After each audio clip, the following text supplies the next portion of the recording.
1 Samuel 17, beginning at verse 12 through to the end of verse 24.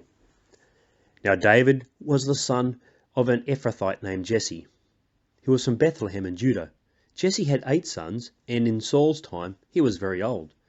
Jesse's 3 oldest sons had followed Saul to the war. The firstborn was Eliab, the second Abinadab, and the third Shammah. David was the youngest. The 3 oldest followed Saul, but David went back and forth from Saul to tend his father's sheep at Bethlehem. For 40 days the Philistine came forward every morning and evening and took his stand. Now Jesse said to his son David, "Take this ephah of roasted grain and these 10 loaves of bread for your brothers and hurry to the camp. Take along these 10 cheeses to the commander of their unit. See how your brothers are and bring back some assurance from them. They are with Saul and all the men of Israel in the valley of Elah fighting against the Philistines." Early in the morning, David left the flock in the care of a shepherd, loaded up and set out, as Jesse had directed. He reached the camp as the army was going out to its battle positions, shouting the war cry. Israel and the Philistines were drawing up their lines facing each other. David left his things with the keepers of supplies, ran to the battle lines and asked his brothers how they were. As he was talking with them, Goliath, the Philistine champion from Gath, stepped out from the lines and shouted his usual defiance, and David heard it. When the Israelites saw the man, they all fled from him in great fear. As you've just heard that third reading from 1 Samuel 17, looking at verses 12 through to 24, I wonder whether, as you heard that reading, you thought, you know what, nothing seemed to happen in those 12 verses. And that is half the point. It seems like the story slows down. The story sort of has a few side lights or side tracks that don't offer, seemingly at the early recollection, a lot of new info about this story of David v Goliath, or Saul's sort of wussy behaviour in terms of taking on Goliath. Although, if most of us come up against Goliath, I think we'd all be wusses, wouldn't we? But why does the story both deviate in the early part in verses 12 to 16 and then slow down with sort of David sort of trekking along the 12-mile journey from Bethlehem to the valley of Elah front lines to give his brothers some food and the commander a bit of a present? Well, I think the answer is it's the same type of theme being revisited that we've had the last couple of days. David, to all intensive purposes, remember, is just an ordinary guy doing ordinary things, but God is no ordinary God, and he does the unexpected things, even during seemingly extraordinary times, but through ordinary people. So David is not a man that someone saw coming along and goes, that is a man who we need to be king.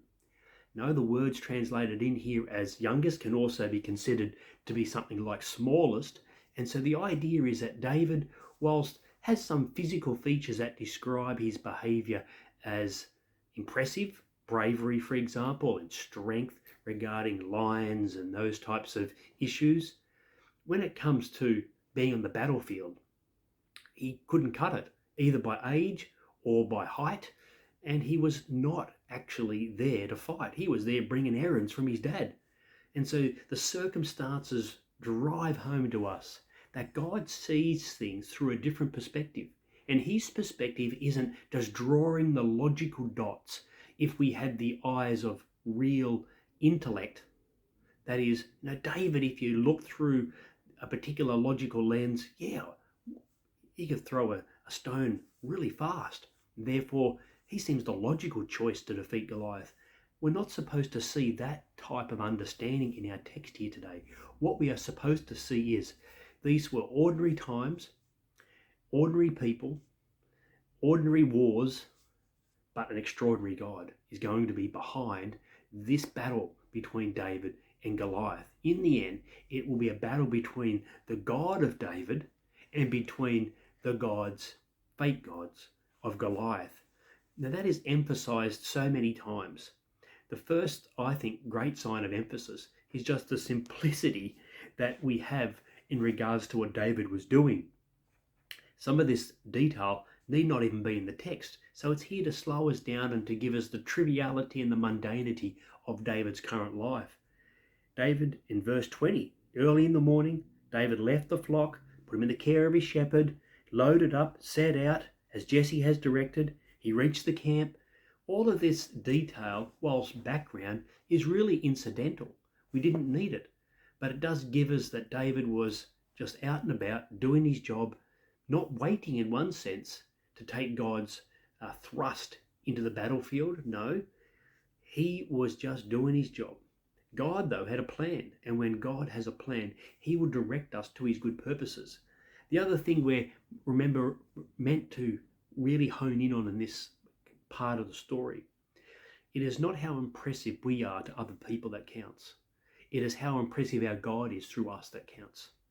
And that will be the main charge that David will have when we get to his real power in the next couple of verses. It's not that he's a good shot. It's not that he's wise and sees the weakness in Goliath. It is that his God does extraordinary things in unexpected ways, often through ordinary people. And this will be true for David, it'll be true for us. And the key thing for us will be, are we ready and available to be used in ordinary ways, but through unexpected means? Because our God is extraordinary. It doesn't mean we have to be extraordinary. God is extraordinary. It doesn't mean we have to be in amazing circumstances like flying to the deepest, darkest Africa or to the Congo in Africa to actually preach the gospel. We can do that in ordinary ways, in everyday means, but pointing to an extraordinary God. Because God, remember, converts people to himself. We don't do so. And so it's not through our force of intellect, through our charisma and bravery, no. It's through God's converting spirit, and it's to God's honor that all things are directed. And this is the part I think that this section of the story plays. It reminds us early on that David is one of the youngest in the family, not seen as that important. The brothers won't cut it, even though they're important and are in the battlefield. They won't cut it. Saul's not going to cut it. David, no one thought would cut it, but God had another plan, because it's about God's will, God's purposes, using you, like he used David, to bring his unexpected glory to people. And he can do that if we are ready to be used by him. Amen.